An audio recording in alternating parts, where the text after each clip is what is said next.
আল্লাহ বলছেন তোমাদের যে ভোটের আমানত, ব্যালটের মাধ্যমে আগামীর সরকার ডাক্তার শফিকুর রহমান সাহেবের নেতৃত্বে 8 দলীয় জোট, এবং এই জোট আরো বৃদ্ধি পেতে পারে। এই জোটের হাতে আগামী দিনের নারী সমাজের নিরাপত্তা এবং যুব সমাজের কর্মসংস্থান সহ আধুনিক বাংলাদেশ গঠনের জন্য আগামী দিনে আমরা নেতাও পেয়েছি।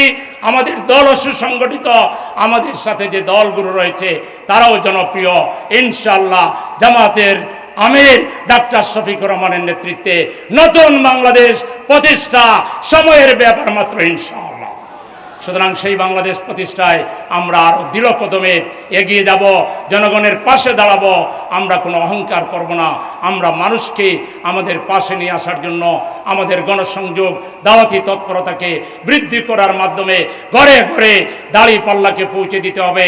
জান মাল, আপনাদের মেধা, মনন, শ্রম সব কিছু কোরবানি করে এখন থেকে সব কাজের উপরে এই কাজকে অগ্রাধিকার দিয়ে জীবন বাজি রেখে আপনারা কি কাজ করতে রাজি আছেন?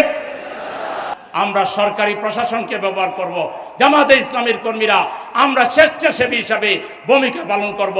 বাংলাদেশের চাঁদাবাজরা আর মাথা উঁচু করতে পারবেন না। সংগ্রামী ভাইরা আমার, তাই আসুন, আজকে সময়ের দাবি হচ্ছে, আল্লাহ তাআলার নির্দেশ হচ্ছে, আমরা যে আমাদের কাছে বুটের যে আমানত, বুটের যে সাক্ষী, এটা আমরা সঠিক জায়গায় দিব। আল্লাহ কোরআনে বলছেন, ইন্নাল্লাহা ইয়া'মুরুকুম আন তুআদ্দুল আমানাতি ইলা আহলিহা ওয়া ইযা হাকামতুম বাইনান নাস আন তাহকুমু বিল আদলি। আল্লাহ বলছেন তোমাদের যে বুটের আমানত বা যে কোনো আমানত, এটা তোমরা সঠিক জায়গায় প্রয়োগ করো।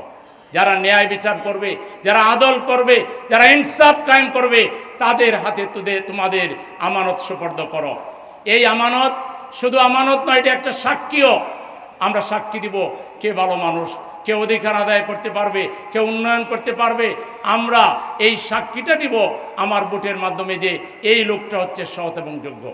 আমার সাক্ষী যদি ভুল হয়, মিথ্যা হয়, আল্লাহ রসুলের একটা হাদিস আছে, কিয়ামতের দিন মিথ্যা সাক্ষ্যদাতাদেরকে তাদের টুট এবং জিহ্বা আগুনের কাঁচি দিয়ে, জাহান্নামের আগুনের কাঁচি দিয়ে জ্বালিয়ে দেওয়া হবে।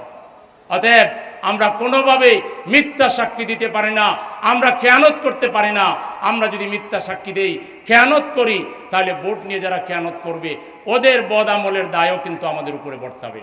সেজন্য আগামীর বাংলাদেশ বিনির্মাণে জামাতে ইসলামী দীর্ঘ ত্যাগ তিতিক্ষা সংগ্রামের মধ্য দিয়ে আজকে জামাত ইসলামী যে পর্যায়ে এসেছে, দেশের জনগণ আজকে এটা বুঝতে সক্ষম হয়েছে যে আর ওই মানব রচিত যে মতবাদ, তন্ত্র মন্ত্র, এটা দিয়ে দেশের মানুষের ভাগ্যের পরিবর্তন হবে না। সংখ্যাগরিষ্ঠ মুসলমান, 92% মুসলমানের দেশে, এবং বাকি যারা আছেন তারাও তাদের স্ব ধর্মের ব্যাপারে ধর্মপ্রাণ একটা দেশে আমরা নৈতিক চরিত্রবান আদর্শ মানুষদেরকেই আগামী দিনের নেতৃত্বের জন্য বাছাই করে নিব। এটাই আজকের জনপ্রত্যাশা, এবং সেই লক্ষণ আমরা দেখছি। শেখ হাসিনা জামাতকে নিষিদ্ধ করে যাওয়ার পরে মাত্র 15 থেকে 20 দিনের মাথায় বর্তমান সরকার জামাতের যে দলকে নিষিদ্ধ করেছিল সেটা তারা অবৈধ ঘোষণা করে জামাতকে বৈধ ঘোষণা করেছে। তার আগে জামাতের রেজিস্ট্রেশন বাতিল করা হয়েছিল, জামাত কোর্টের মাধ্যমে সেই রেজিস্ট্রেশন ফিরে পেয়েছে। জামাতের মার্কাকে তারা কেড়ে নিয়েছিল। আমরা নির্বাচন কমিশনের মাধ্যমে কোর্টের ডিরেকশনে সেই আমাদের দাড়িপাল্লা জনপ্রিয় প্রতীক আমরা ফিরে পেয়েছি। আমাদের নেতাদেরকে ফাঁসির মঞ্চে ঝুলানো হয়েছিল। আমাদের এক নেতা ভাগ্যক্রমে বেঁচে গিয়েছিলেন, এটিএম আজহারুল ইসলাম। তার মামলায় আমরা সুবিচার পেয়েছি। আদালত বলেছে এখানে ন্যায় বিচার হয়নি। ব্রিটেনের একটা আদালত বলেছে জেনোসাইড অফ জাস্টিস হয়েছে, বিচারের গণহত্যা হয়েছে। এর মধ্য দিয়ে জামাতে ইসলামীর নৈতিক বিজয় হয়েছে, আর আমাদেরকে যারা গলা টিপে হত্যা করতে চেয়েছিল তাদের নৈতিক পরাজয় হয়েছে। সংগ্রামী ভাইরা আমার, তাইলে বিজয়ের ধারাবাহিকতায় এখন শুধু চূড়ান্ত ব্যালটের মাধ্যমে আগামীর সরকার ডাক্তার শফিকুর রহমান সাহেবের নেতৃত্বে 8 দলীয় জোট, এবং এই জোট আরো বৃদ্ধি পেতে পারে। এই জোটের হাতে আগামী দিনের নারী সমাজের নিরাপত্তা এবং যুব সমাজের কর্মসংস্থান সহ আধুনিক বাংলাদেশ গঠনের জন্য আগামী দিনে আমরা নেতাও পেয়েছি। আমাদের দল সুসংগঠিত, আমাদের সাথে যে দলগুলো রয়েছে তারাও জনপ্রিয়। ইনশাআল্লাহ জামাতের আমির ডাক্তার শফিকুর রহমানের নেতৃত্বে নতুন বাংলাদেশ প্রতিষ্ঠা সময়ের ব্যাপার মাত্র, ইনশাআল্লাহ। সুতরাং সেই বাংলাদেশ প্রতিষ্ঠায় আমরা আরও দৃঢ় কদমে এগিয়ে যাব, জনগণের পাশে দাঁড়াবো। আমরা কোনো অহংকার করব না। আমরা মানুষকে আমাদের পাশে নিয়ে আসার জন্য আমাদের গণসংযোগ দাওয়াতি তৎপরতাকে বৃদ্ধি করার মাধ্যমে ঘরে ঘরে দাঁড়িপাল্লাকে পৌঁছে দিতে হবে। আমাদের 17 আসনের প্রার্থী ডাক্তার খালিদুজ্জামানকে প্রত্যেকটা নাগরিকের কাছে তার সালাম পৌঁছে দিতে হবে, তাকে বিজয়ী করে আনার জন্য। এবং ডাক্তার শফিকুর রহমান সাহেবকে ইনশাআল্লাহ জনগণ যাকে আগামী দিনের প্রধানমন্ত্রী হিসাবে মনে করছে, এই দুইজনকে, দুই ডাক্তার সাহেবকে পাশ করিয়ে আনার জন্য জান মাল, আপনাদের মেধা, মনন, শ্রম সব কিছু কোরবানি করে এখন থেকে সব কাজের উপরে এই কাজকে অগ্রাধিকার দিয়ে জীবন বাজি রেখে আপনারা কি কাজ করতে রাজি আছেন? ইনশাআল্লাহ আমরা আমাদের সর্বশক্তি প্রয়োগ করে দুইজন ডাক্তার, একজন বর্ষিয়ান রাজনীতিবিদ আর একজন তরুণ রাজনীতিবিদ, দুইজনকে পাশ করিয়ে পার্লামেন্টে তাদের সেই ভূমিকা যেটা দেশ এবং জাতির জন্য অত্যন্ত কল্যাণকর হবে সেটা আমরা নিশ্চিত করবো ইনশাআল্লাহ। আল্লাহ রাব্বুল আলামিন আমাদের সবাইকে তৌফিক দান করুন। সংগ্রামী ভাই এবং বোনেরা,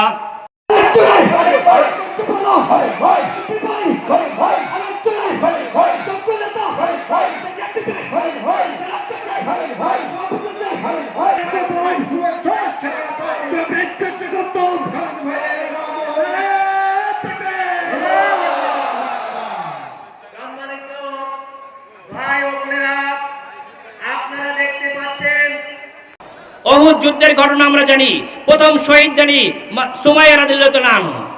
সুতরাং মহিলাদের অবদান সর্বক্ষেত্রে সেই রাসূল করিম সাল্লাল্লাহু আলাইহি সাল্লামের সময় দিনের ক্ষেত্রে রেখেছে। গেল 17 বছরে আমাদের যে আন্দোলন চলেছে, এই আন্দোলনের সময় আমাদের মা বোনরা যে ভূমিকা রেখেছে সেটা অতুলনীয়, অপরিসীম। আমাদের আমির জামাত কিছুদিন আগে একটা প্রোগ্রামে বলেছেন যে আমাদের কোনো ভাই তার ঘড়ি দিতে পারে নাই, গাড়ি দিতে পারে নাই, বাড়ি দিতে পারে নাই, কিন্তু এই ফ্যাসিস্টটা বলে অসংখ্য বোন তার হাতের চুড়ি খুলে দিয়েছে, তারা গাড়ি দিয়ে দিয়েছে, বাড়ি দিয়ে দিয়েছে এবং অসংখ্য সময় বছরের পর বছর বাড়িতে তাদের সময় দিয়েছে, রান্না করে দিয়েছে। মা বোনদের অবদান এই আন্দোলনকে, বাংলাদেশকে বেগবান করার জন্য অতুলনীয়, অপরিসীম। বাংলাদেশের আমরা দেখেছি চাকসু যে নির্বাচনে, সেখানে সাধারণ মা বোনরা যে অবদান রেখেছেন, এই অবদান অবিস্মরণীয় হয়ে থাকবে। আমরা আশা করি আগামী ইলেকশনে মা বোনরা এই বাংলাদেশের দাঁড়িপাল্লাকে বিজয়ী করার জন্য একই ভূমিকা রেখে এদেশে তাদের বিজয় ছিনিয়ে আনবে ইনশাআল্লাহ।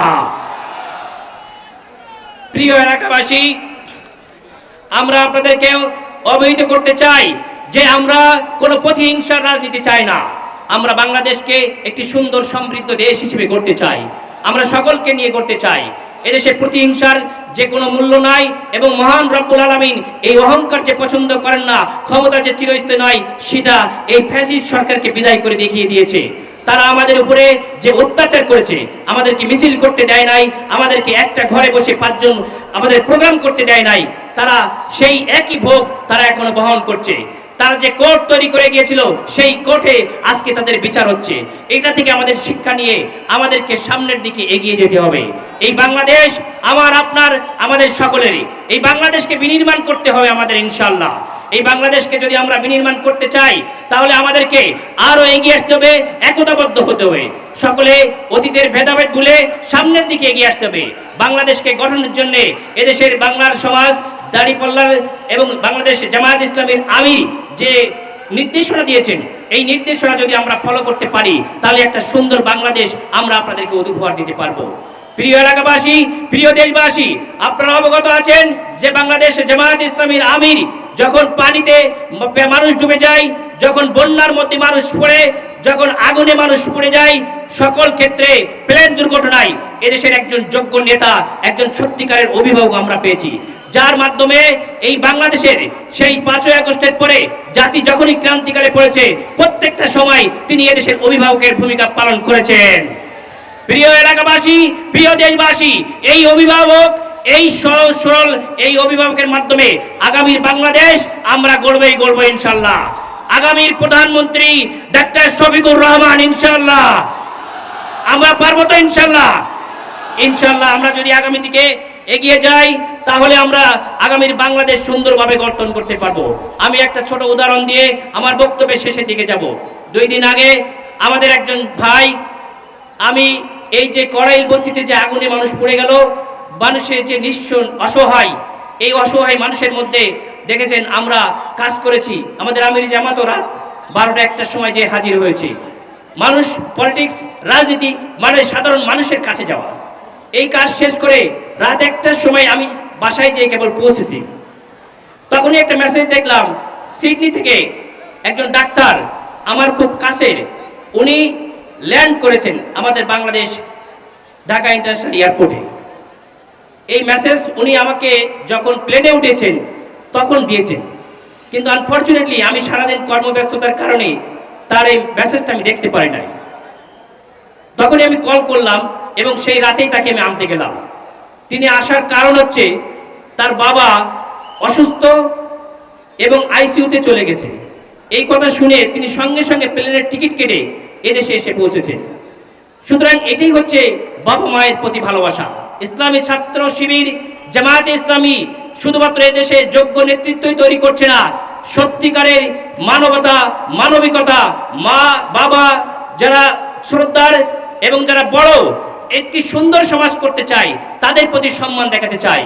আমরা ভবিষ্যতে এমন একটি রাষ্ট্র গঠন করতে চাই, এমন একটি নেতৃত্ব চাই যেখানে মা বাবা অসুস্থ হলে দিনের পর দিন বিদেশে থাকবো আর এসে নেতৃত্ব করব। এরকম নেতৃত্ব আমরা চাই না, চাই না, চাই না। আগামীর নেতৃত্ব হবে মানবিকতার রাজনীতি, আগামীর নেতৃত্ব হবে সমাজের মানুষের সাথে গণমানুষের রাজনীতি, ইনশাআল্লাহ। প্রিয় এলাকাবাসী, আমাদের এই দেশটা অনেক সময় পার করছে, সুতরাং এই দেশটাকে আমাদের গড়তেই হবে।